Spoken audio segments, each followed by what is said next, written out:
Mom, can you be quiet, please? We're starting the book talk. Oh, sorry if I interrupted your book talk. My name is Cooper. This is Sunny Saturday's book talk. It was a clear black night, a clear white moon. Warren G was on the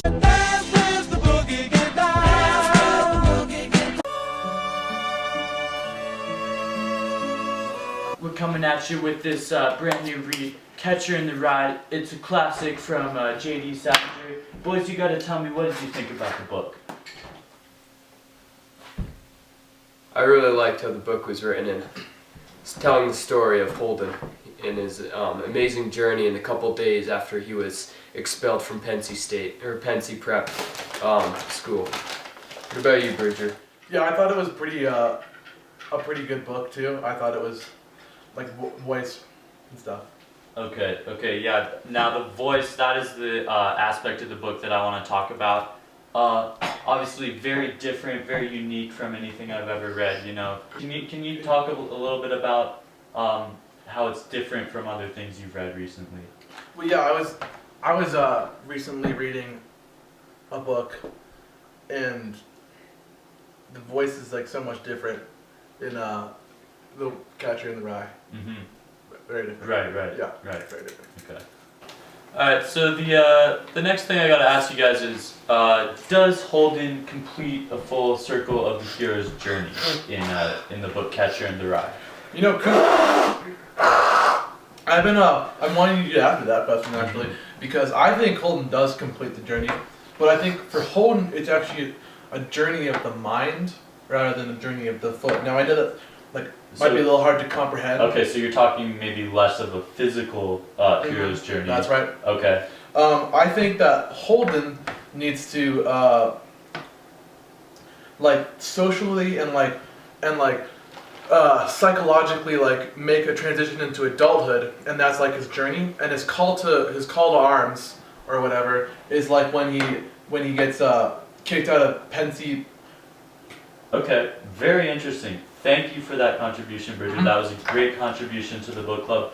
Now, Stuart, I'm going to bring it over to you. I'm going to put you on the spot a little bit here with a quote from the book. I'm talking page 11. Holden says, "I act quite young for my age sometimes." Now, this brings up another main theme of the book, which is childhood versus adulthood. So I did some background research on this actually, because I found this concept of being stuck between childhood and adulthood fascinating. And only recently, before the book was written, in around 1940, 1945, where was childhood and adulthood split into a year called adolescence and childhood. And only then was this concept of being stuck between the innocence of a child and the freedom of the adult kind of really made a concept. Yeah. Salinger really did try to show that this idea of teenage years was a thing by making Holden want to keep aspects of his childhood life while having the responsibilities and the freedom of adult and making adult decisions like running away and getting married and drinking and smoking. But he was stuck in that childhood year. I'd like to welcome Holden Cauliflower to the Clawman! Go Clawman! Thanks for having me, guys. Yeah. Awesome. Awesome. Nice to meet you. Thank you so much for coming on the show. It's a pleasure to be here. I want you to talk a little bit about your struggle between childhood and adulthood. You know, yeah, it's like I really just love horsing around, having a good time, and Everybody's a phony, right? You know, people always see me as immature. You know, I just like to. I think little kids just have more fun. You know, I just like to horse around and enjoy myself, and it kind of stems from when my brother Ali died. I was punching out all the windows and stuff. It's just that's kind of got me in that just mindset of really just longing for childhood and innocence. Okay, you mentioned Ali. Now I have to ask you here. Do you think that possibly your desire to, continue to live your childhood, does that have to do with Ali's death? You know, since he was around during your childhood, does that make you want to go back and kind of relive those years? No, yeah. Well, The tears. Well, let me tell you real quick. You know, Allie, he's the best son of a bitch I ever knew. Like, let me tell you this one thing. He had this baseball mitt, you see, and like, he just loved to play baseball. I'll see on this baseball mitt. He also loved poetry. Like, I'm not a huge fan of poetry. I'm not one of those intellectuals, you know, but he's into poetry. So he'd write these poems on his mitt to read during the game, right? And so that's just like, he's that kind of guy. He's that kind of guy that has poems on his baseball mitt, for God's sake. So, you know, it was really a loss when he died. I was quite upset. Okay, interesting response. Now, that didn't quite answer the question, but you know, this Yeah, is Holden. sorry, what was the question? This is Holden Caulfield. Now, Holden, I think we'll move on to another question. Do you think like drinking makes like people like their true self, like not phonies?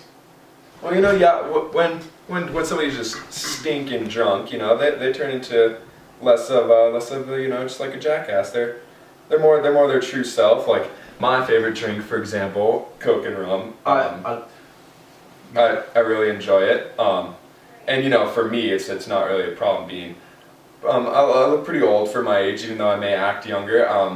I can sometimes, you know, order drinks at a bar without too much hassle, but sometimes that son of a bitch of a waiter they'll start asking all these questions. You know, they may not give you a drink on the first try. Drinking really, being drunk, kind of helps portray one's true self. Great discussion so far, guys. Really good points that we're hitting here. I'm sure our viewers out there are really enjoying this. Now, Holden, back to you with another question here. About partway through the book here, when you are hanging out in New York City, you know, before you have to be home from school, you come across a situation where you're with a prostitute. Can you talk a little bit about that? I know that was controversial for, you know, myself and probably a lot of our viewers out there as well. You know, I just like, if I don't really like a girl's face, it's hard for me to get real sexy with her. Like, and I'm not necessarily some like sexy bastard or anything, but I'm enough of a madman to kind of get with some real butt twitchers if I get, you know, sexy enough. He told me $5 for a throw, right? And so I'm in there, and I know I just couldn't get sexy, so I gave her my $5 and she left. And she comes back and they say it's $10, and you know, guy punched me right in the goddamn gut, you know, real son of a bitch. Anyways, yeah, what's your question? I think that really answers it. That was a great response. Comment on the post below. Please like and subscribe. Thank you so much from all of us here at Sunny Saturdays Book Clubs. You know, it's been a real pleasure, and you know, if you haven't gotten a chance to read Catcher in the Rye by J.D. Salinger, I highly suggest picking it up for your next read. Thank you so much. I'm Cooper Ross. I'm Bridget Fedor. I'm Stuart McKnight. Holden Caulfield. Mount up. It was a clear black night, a clear white moon. Warren G was on the streets, trying to consume some skirts for the E, so I could get some phones rolling in my ride, chilling all alone.